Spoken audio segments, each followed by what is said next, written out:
Wali Kota Manado gimana Bang? Jadi sebenarnya kemarin kan aku sempat jor-joran untuk mencalonkan diri sebagai salah satu pemimpin di Manado. Tetapi kan karena Covid ini kan berhenti bahwa aku stay di Jakarta dan ada peraturan bahwa yang dari zona merah itu untuk ke zona hijau itu susah banget.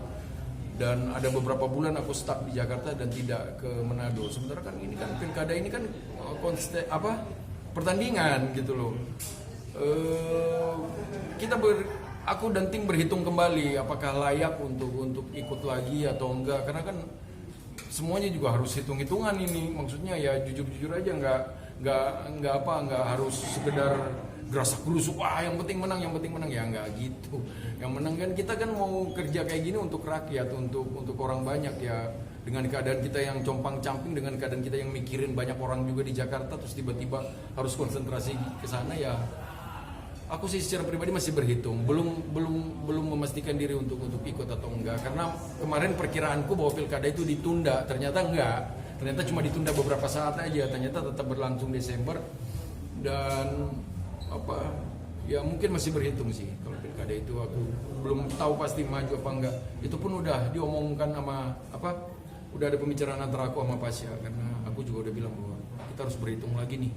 Kalau lu mungkin layak kita dukung lu untuk maju, tapi kalau gua mungkin kita bikin investasi politik dulu selama ini, nanti mungkin karena kan walaupun aku terpilih juga insya Allah ya jabatnya kan cuma pendek nih, cuma nggak sampai 3 tahun kayaknya, cuma 2 tahun setengah, karena kan 2024 pemilihan bersama kalau nggak salah. Jadi kan ya 2023 juga udah harus siap-siap untuk 2024 kan. Jadi ya tetap berhitung, tetap tidak gerasak gerusuk, karena kan biar bagaimana kan acuan politik aku, acuan bagaimana cara aku bekerja sekarang itu adalah vokalis aku sendiri, karena kan dia sudah terlatih beberapa tahun ini. Jadi ya apapun perkembangan mengenai pilkada, mengenai pencalonanku itu sudah sangat saya bicarakan dengan beliau. Oke Bang, apa nih awalnya yang membuat Bang Enda sekarang terjun di dunia politik? Awalnya sih memang saya di umur 43 tahun ini bukan stuck di musik ya, tapi sudah merasa bahwa kok ya jujur secara pribadi aku merasa kok begini-begini aja ya.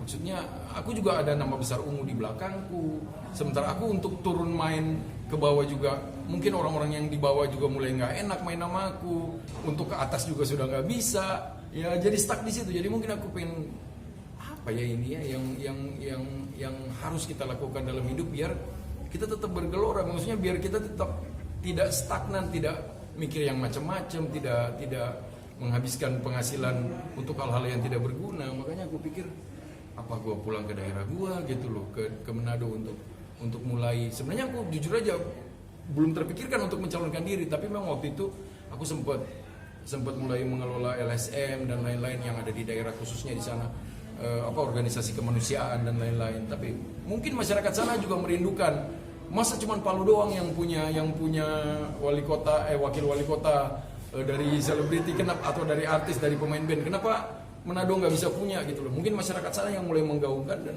gue pikir memang kalau masyarakat sana memang benar-benar mencintai dan mau mendukung aku untuk ikut dalam konsultasi dalam pertandingan pemilihan kepala daerah ini, ya kenapa tidak. Waktu itu akhirnya aku mulai belajar politik pelan-pelan, mulai mendalami, mulai tiap hari ketemu Pasya dan bercerita tentang bagaimana ternyata nikmat juga berpolitik itu. Ternyata memang pada akhirnya seorang laki-laki itu apabila ada kesempatan, apabila Allah meridhoi, emang harus berpolitik, harus menuangkan aspirasinya, entah itu lewat partai, entah itu lewat organisasi kemanusiaan yang lain. Memang harus berorganisasi, karena kalau di rumah juga waduh bingung bro, stagnan, masa main gitar mulu, main komputer mulu, gitar wae, komputer wae, bingung. Dan enak berpolitik itu. Bang, yang jadi don itu karena kondisi saat ini atau gimana? Yang akhirnya jadinya mempertimbangkan mau maju lagi? Sebenarnya kalau untuk don sih enggak, karena memang aku masih terima pemberitaan dari Manado, ayo dong, ayo kapan kesini nih, masih sangat besar dukungan untuk aku. Cuman kan sekali lagi harus politik itu berhitung, semua harus kita hitung. daripada aku udah bilang sama orang-orang yang sayang, mungkin yang sayang banget, yang menyesalkan banget, jangan dong, jangan mundur. Aku bilang mending kita sama-sama berjuang untuk sesuatu ketimbang aku nanti terpilih dan aku akan melupakan kalian, gitu loh.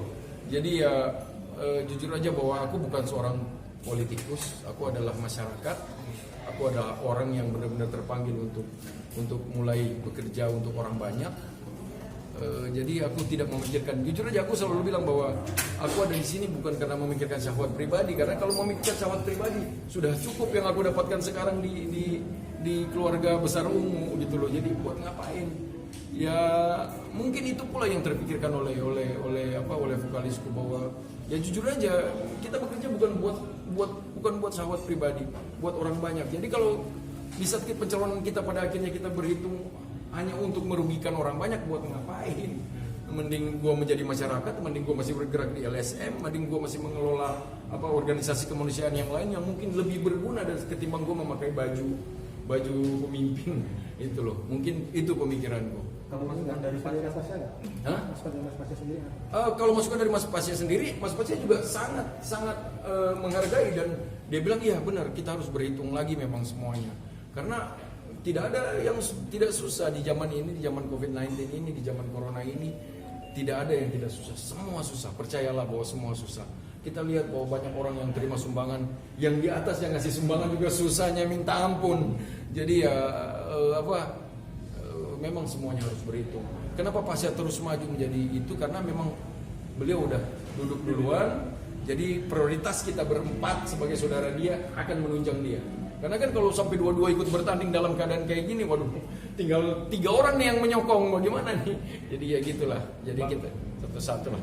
Hal apa aja sih yang menjadi hitungan dalam pemikiran Bang Enda? Ya, soal masalah permasalahan bahwa kita jabat di era yang susah ini, itu jadi pertimbangan bahwa apakah bukan soal masalah apakah pantas aku memimpin masyarakat yang sebanyak ini di era yang susah.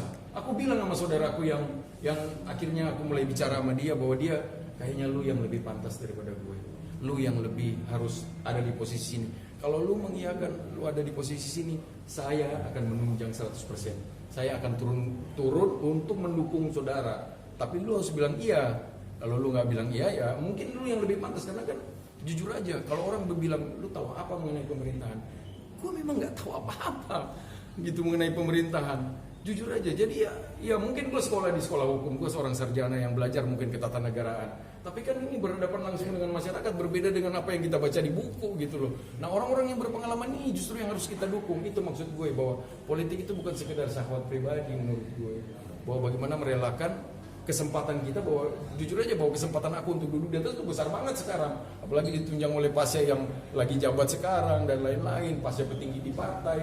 Cuman ya tetap harus berhitung, ini buat kepentingan orang banyak, bukan buat, sekali lagi ini bukan buat kepentingan aku dan Ungu, tapi kepentingan orang banyak, apalagi yang ada di Manado. Gak pensiun ya Bang ya? Hah? Dari musik? Jangan dong. Jangan. Musik satu-satunya yang membuat gua selalu hidup gitu loh. Tapi support anak-anak ungu lainnya gimana Bang? Untuk Bang Enda nih. Kalau support mengenai aku terjun di dunia politik, kita berlima kan sudah melalui di saat kita mensupport Pasya. Bagaimana di saat kita lagi, di saat industri musik lagi hancur, tapi kita tetap manggung di mana-mana Ungu itu. Tiba-tiba kita melakukan keputusan untuk mendukung vokalis kita maju di Palu. Itu kan sesuatu hal yang menurut orang banyak nggak terpikirkan. Lu kok bisa gitu? Ibaratnya kalau orang teman-teman gue bilang, gila lu, ngapain lu? Cuman kan nggak gitu. Masa yang harus kita pikirkan adalah begini, waktu itu kita berempat berpikir, kenapa kita harus mendukung Pasya di pencalonan dia sebagai wakil wali kota waktu itu. Pasya itu 20 tahun bersama kita. Kalau mungkin Ungu itu vokalisnya bukan Pasya, nggak mungkin segede ini mungkin Ungu itu. Bayangkan Pasya itu menyertai kita menyertai kita berempat, berapa puluh tahun dia membagi ketenaran dia buat kita berempat. Ibaratnya, kasarnya dia bagi rezeki buat kita berempat. Alangkah egoisnya kita kalau kita tahan syahwat pribadi dia juga pengen maju kepentingan pribadi dia mau, gue pengen dong pencapaian hidup gue untuk duduk sebagai kepala daerah, apalagi di daerah asal. pengen banget, egois banget lu pengen vokalis lu pasti jadi vokalis lu terus sampai tua, sampai apa biar lu dapat uang terus, ya nggak gitu kan. Persaudaraan itu kan nggak dinilai dari uang. Akhirnya kita berempat berkeputusan untuk mendukung beliau.